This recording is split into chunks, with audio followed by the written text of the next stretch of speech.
კაცრი გაფრთხილება ქართულ ოცნებას ბრიუსელიდან. გაფართოების საკითხებში ევროკომისარი მარტა კოსი ჩამოთვლის ზომებს, რაც შეიძლება ევროკავშირმა გამოიყენოს თუ ოცნების ხელისუფლება არ დაუბრუნდება დემოკრატიული განვითარების გზას. მარტა კოსი ამბობს, რომ ბრიუსელში აცნობიერებენ, რომ უვიზო მიმოსვლის შეჩერება შესაძლოა სერიოზული დარტყმა იყოს ხალხისთვის.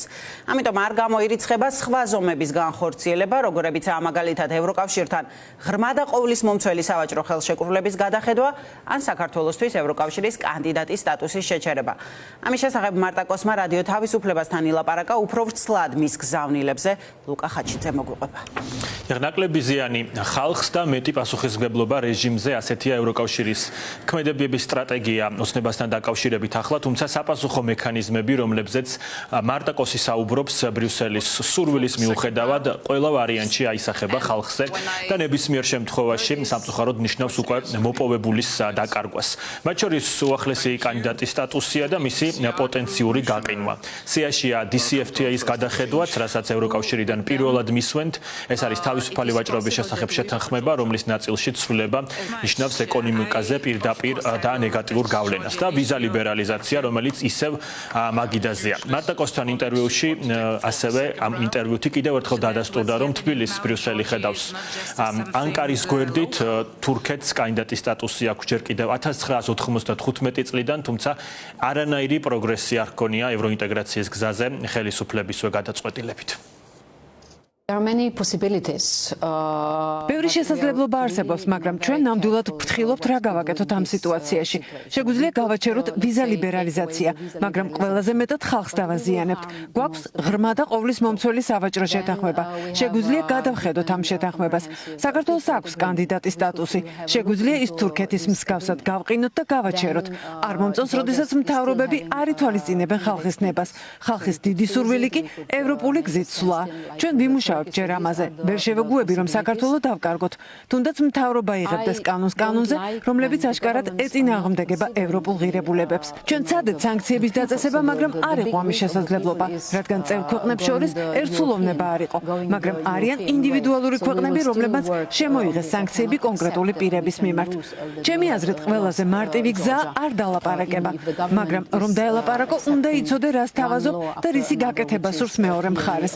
ახლა ვსწავლობთ, როგორ შევძლებთ დიალოგს იმ გაგებით, რომ საქართველოს დავაბრუნოთ ევროპულ გზაზე. ვფიქრობ, რომ შეიძლება თავდაპირველად უმაღლეს დონეზე არ დავიწყოთ დიალოგი და იყოს დაბალ დონეზე და შემდეგ შევხედავთ, როგორ შეიძლება განვითარდეს. გაფრთხილებების და შეიძლება ითქვას დიალოგზე შეთავაზება როგორ ესმის რეჟიმს, ეს კიდევ ერთხელ გავიგეთ.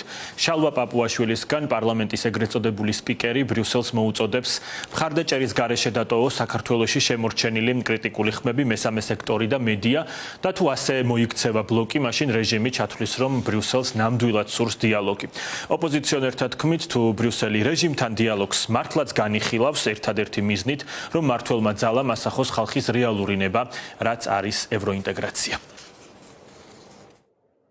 თუ ვინმე უნდა დაისაჯოს და დასანქცირდეს საქართველოში, ეს არის სწორედ პუტინის მეხუთე კოლონა, ივანიშვილის მოღალატეთა და კრიმინალთა ბანდის სახით. ვიზა ლიბერალიზაცია არის ძალიან დიდი მონაპოვარი, რისთვისაც პრეზიდენტ სააკაშვილმა და ჩვენმა გუნდმა, მისმა მთავრობამ ძალიან ბევრი გააკეთა და გადაულოცა უბრალოდ ხელმოსაწერად ამ მოღალატეთა რეჟიმს თავის დროზე, რომელიც მაშინ თვალთ მახსოვდა თითქოს ევროინტეგრაცია აინტერესებს.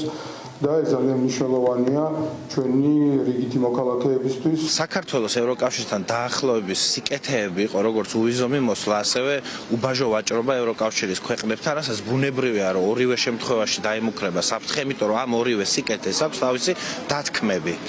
ეს დათქმები არის ძალიან კონკრეტული, რაც გულისხმობს პოლიტიკურ კრიტერიუმებს ევროკავშირთან თავსებადობის, ადამიანის უფლებების დაცვას, დემოკრატიული ინსტიტუტების არსებობას. რა თქმა უნდა, ის პროცესები, რაც ვითარდება ქვეყანაში, არის იმის წინაპირობა, რომ გაუქმდეს როგორც უბაჟო ვაჭრობა, ასევე უვიზო მიმოსვლა ევროკავშირის ქვეყნებთან და ეს არის ერთადერთი ადამიანის ბრალი და ეს არის ოლიგარქი ბიძინა ივანიშვილი, იმიტომ რომ ის პროცესები, რაც მან წარმართა საქართველოში, არის აბსოლუტურად შეუსაბამო ევროკავშირში გაწევრიანების კრიტერიუმებთან. ხელისუფლება რუსეთის დავალებით ყოველდღე ახალ ნაბიჯს გავს იმისთვის, რომ შეუქცევადი აქციოს ეს პროცესი, რასაც ქვია საქართველოს საბოლოოდ ჩახსნა ევროპოლის სივრციდან, იმიტომ რომ ცხადია აქტივისტების დატერორება, ფონდების დატერორება, რეპრესიები, ეს ნიშნავს იმას, რომ კიდევ უფრო აქტუალური გახდება ისეთი საკითხები, როგორიც მაგალითად არის ვიზო მიმოსვლის შეჩერება, ევროკავშირთან ყველა თანამშრომლობის ფორმატის გაუქმება. დიალოგი თუ შედგება ქართულ ოცნებასთან, მე ვარაუდობ, რომ დიალოგი შედგება სწორედ იმაზე,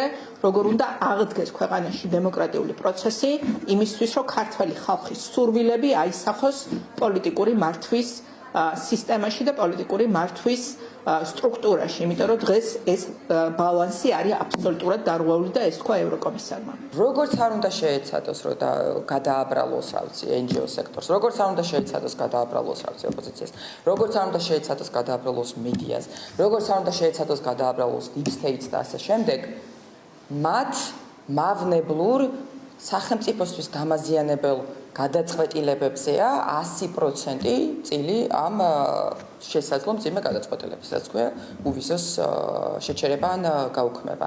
ვერანაირი თითის გაშვერა ისრების გადატანა ვერ მოხსნის, ვერ შეამსუბუქებს ოცნების პასუხისმგებლობას. რაც არ უნდა მალოს ბრიუსელმა, ჭირითავს არ დამალავს და რა თქმა უნდა ის მავნე პრაქტიკები, რომელიც არსებობდა საბოლოო ჯამში თავს იჩენს ხოლმე და აზიანებს თავად ევროკავშირის რეპუტაციას, მათ შორის ქართველი ხალხის თვალში. ზუსტად ეს შანტაჟის ენა არის, რომელიც მიმართაც ქართულ ხალხს აქვს საკუთარი პრეტენზია ბრიუსელის მიმართებით. ქართულ ხალხს აქვს სპეციფიური ავერსია, როდესაც რომელიღაცა დედაქალაქიდან არის მცდელობა, რომ მითითებები, დირექტივები წამოვიდეს იმასთან დაკავშირებით, თუ როგორ უნდა მოეწყოს ჩვენი საზოგადოების თუ სახელმწიფოს შიდა საკითხები. ოცნების დღევანდელი ეს რეაქცია ბრიუსელისთვის წესით უნდა იყოს კიდევ ერთი ნიშანი, რომ ოლიგარქის პარტიას არ სურს დიალოგი და შესაბამისად არ გეგმავს ანტიდემოკრატიულ მმართველობაზე უარს. ოცნების პარლამენტის სპიკერმა მარტა კოს დღეს ისიც კი დაუწუნა, რომ მან ინტერვიუ რადიო თავისუფლებას მისცა, რომელსაც რეჟიმი პროპაგანდის იარაღს უწოდებს.